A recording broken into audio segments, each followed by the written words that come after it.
ในวิดีโอหาป้าพี่น้องเต็มถงแล้วโอ้จะน้อยสิลมอุ้ยเอาต้นไม้ก็มาคล้องอยู่บ้านนี้อุ้ยมาเก็บนำกันเด้อว้าว baby that's a lot yeah oh my goodness คือมาปลูกไว้นี่พี่น้องจะได้เพิ่นก็สิเกิดขึ้นมาpick the stuff out and then they come back honey the spore ป้าบ่ได้ตั้งใจสิมาพากันไปกินข้าวแล้วมากินว่าซั่นอ้าวบ่เป็นหยัง it's okay you can leave some around though because yeah spores. yeah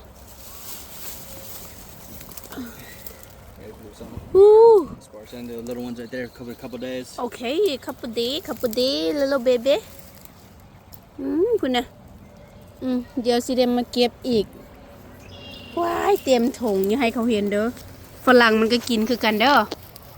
พุ่นน่ะสิอันนั้น Where's จุ the mushroom things that you're looking at what is it baby those little ones on the ground it's like there what that's crazy